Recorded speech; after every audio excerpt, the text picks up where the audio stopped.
Hello there and welcome to day 3 of AIDS 2024 from Munich, Germany. I'm Carl Schmid and this is the International AIDS Society and Plus Life Daily Kickoff Show, coming to you from what truly is the heart of the conference, the Global Village. Okay, we are now at the halfway point of AIDS 2024 so far. And this conference, which has convened literally thousands of people living with, affected by and working on AIDS, has delivered a full and exciting program with the focus of putting people first. In just a moment, we'll share some of the biggest moments from the last 24 hours and give you a preview of what to expect from today here in Munich, Germany. I'm also going to be having a discussion with a panel of young activists from around the world to get their take on AIDS 2024. Right now, though, let's get things started with a look at some of the biggest moments from the last 24 hours. The work is in and upon the self. When I change me, I change the world. And what I sow, I reap.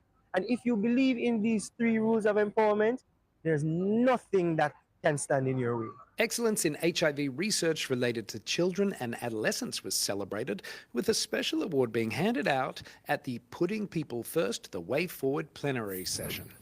What is the potential for AI when it comes to HIV, and how can artificial intelligence provide support and guidance to those in need? The importance of community involvement, along with spreading key advocacy information about HIV, was front and centre on the main stage in the Global Village for Walk of Life. Let the community walk, talk and rock. Together we can walk and we will walk till the end because we are not gonna give up. Equity in Focus, UNAIDS Executive Director Winnie Byanyima delivered a keynote address at a special session addressing inequality, AIDS and pandemics. Not just well in the HIV response. Indeed,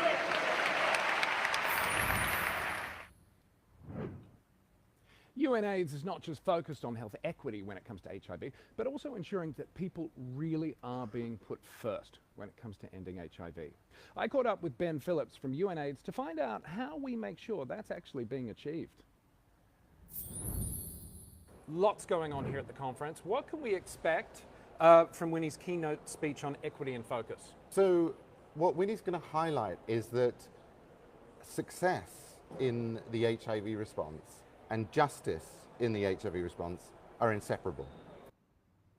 What's preventing us from preventing and hitting those targets of 2030? What's preventing us is that we are leaving people behind. In fact, we're not just leaving people behind, we're pushing them outside.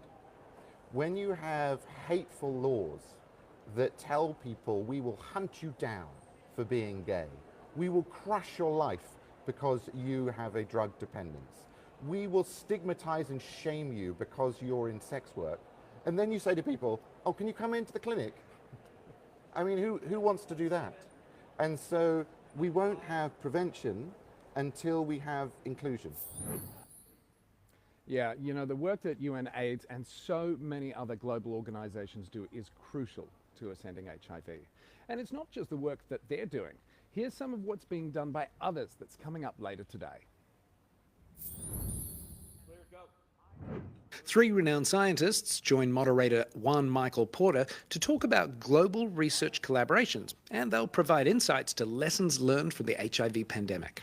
And a moment that everyone has been waiting for, a special AIDS 2024 Co-Chairs Choice session will reveal the exciting results of a new twice-yearly HIV prevention injectable. There are some things, of course, being discussed at the meeting that I'm pretty excited about. lenacapavir, we cannot not talk about that. That's like the big moment. It's I feel the Purpose 1 study results. It's like vitamin L right now. So as you can see, it's another action-packed day here at AIDS 2024. So what's this conference experience like for the next generation of activists and global leaders in the fight against HIV? Well, joining me now to give us their unique perspective on the event so far, we've got Gloria Alexander from Asha Foundation in India, Rahul Kumawat, who is part of the Positive Yuva Network in India, and Joyce Oma from Y Plus Global. Thank you all for being here. Now, I don't mean to be rude. Obviously, we're talking youth and activism, but you are part of a really important group of people. What is it that you hope that all these young activists get from this experience, Glory? Well, AIDS 2024 is the world's largest conference on HIV. So you get to know about the latest updates, the latest research that's happening in the field of HIV. Youngsters get to meet each other, form friends, catch up with old friends, make new ones, and share their successes, their challenges, their failures. They learn from each other. So it's one of the most important conferences in the world, and everybody looks forward to being part of it. And it's so great that your foundation and others are making it possible for young people from all over the world who ordinarily would think, I'm never going to get a chance to do that and be part of that. So thank you for that. Rahul, speaking of which, I mean, you've never been outside of India, have you? This is your first time overseas? Yeah, this is my first time, of course. What was it that made you want to come and be a part of AIDS 2024? Okay, as you know that I've spent 18 years in my NGO RAISE, which you have visited too. And after that we started our own organization too, which is Positive UI Network. But we are working, I would say, in a very short demographics, I would say only in Rajasthan. And there are so many youth whose questions are coming out. They want to, they ask me a lot of things, some of the things about vaccines, what exactly progress on HIV is, going internationally or something. And I just have knowledge which I've read from Google or something like that. So I really wanted to get updates from the conference, what exact status of HIV is, how much progress we are doing as of now. This is my part of motivation to join conference, and I'm really excited to join all the sessions. I know it's difficult too. Yeah, I was saying to you off camera, you can't do everything because there's so much here. There's a lot of walking. Joyce, we spoke to you the other day, but how is attending something like AIDS 2024, how does that help and inspire you to keep doing what you do, to inspire and embolden other young people living with HIV? Great. Thank you so much, Carl. Of course. Attending this conference is, again, a very personal mission that I come to space to meet other young people living with HIV, other young programmers living with HIV. As you mentioned, I'm from the Global Network of Young People Living with HIV, so there's a lot of connections with other people living with HIV. But the uniqueness of this conference is that it brings together researchers, scientists, civil society as experts, and even farmer. So here we get to talk to each other. Here we get to share some of the lessons that we have learned in terms of our programming as young leaders.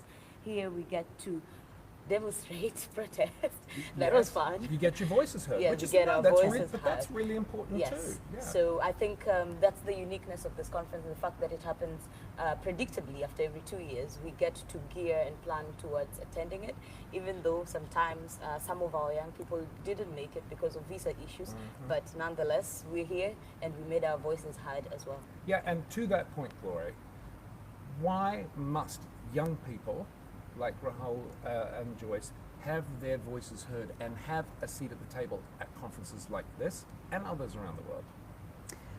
Well, yesterday at the conference you heard about how the community are experts, and they're all part of the community and they're experts in the field, and they need to make their voices heard because we think we know what we're doing and they don't agree with us most times. So it's nice for them to voice their concerns, and then we can listen to them and see if we can change things. Yeah.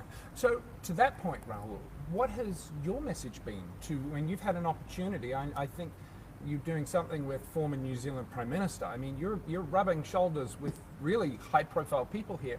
What are you saying to them when you get the opportunity, other than hello, nice to meet you? What is the message you want them to hear from young people living with HIV? I haven't think about it, but yeah, I think at today's situation or today's time, most of the cases are increasing. If I specifically talk about India, so the cases are increasing in most vulnerable population, I would say in youth specifically.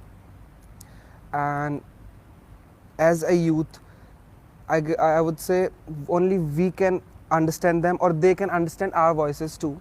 So I would like to say that we, like all the experts here, should support youth every possible way they can, so that we can reach more and more youth to transform them, or I would say support them in some ways. Yeah, Gloria, I know you're, Joyce, I know you're not shy of having your voice heard. What's the message when you are having opportunities to meet with these people? What are you wanting them to hear on behalf of the youth living with HIV? Great question. Yeah, and you're right. I'm not shy to get my voice heard, because mostly it is not my own opinions, but those of other young people. Before we came to this conference, we conducted our youth consultation with young people, just so that we understand and align our priorities. So I think in terms of what are the top 3 most priorities, the first one is invest and fund young people-led interventions and youth-led organizations. I think without funding, there's literally nothing we can do without funding, and I think that's the message across board. Secondly is, remove the immigration laws and legal barriers and all that, because why this is very important to me, Carl, is there are people who got visas in a day, in 2 days, because they were older.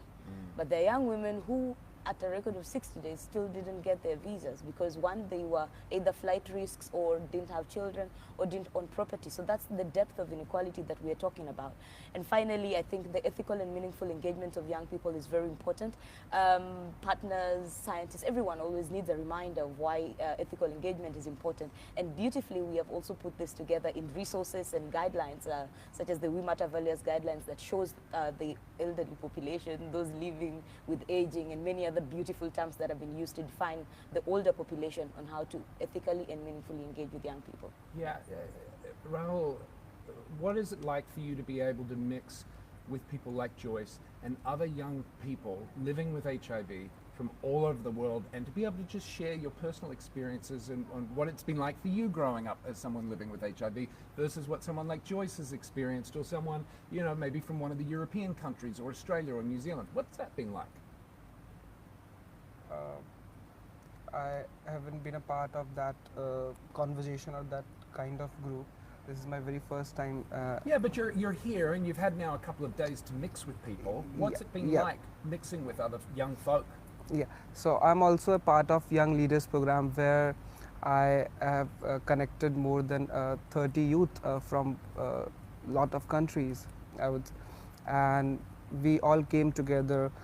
We shared our thoughts together. We are having some of the sessions on daily basis, and everyone is working in a different way with people living with HIV.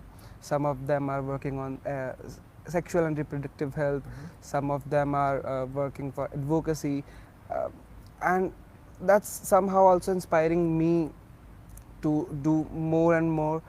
Also, support of each other is, I would say, a big deal for me, because somehow now I have an international, I would say, international group who can support me in every possible way. And that's fantastic, isn't it, Gloria? Yes, it is, absolutely. And these relationships that young people are making here will last a long time, and again, gives the opportunity to collaborate, share ideas, and that all ends in a positive way for us ending HIV. And very important to know that you're not alone. Yes. Absolutely. Yes, you know that there are a whole bunch of other people that you can work with and get to know, and it helps to share your thoughts. Yeah, your experiences. Yeah. Gloria, Rahul, Joyce, thank you all for spending your morning with me this morning. It's been a pleasure to see you all, and thank you for sharing your time with us today as well. That is going to do it for today's International AIDS Society and Plus Life's Daily Kickoff Show. Fear not, though, we're going to be back tomorrow,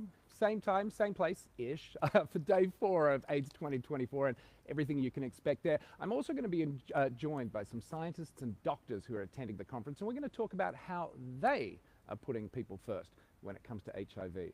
Remember, if you want to share your thoughts on the discussion we just had or anything else related to the conference, be sure to follow, like, and share. We are at Plus Life Media across social platforms, and use the hashtag AIDS2024PlusLife.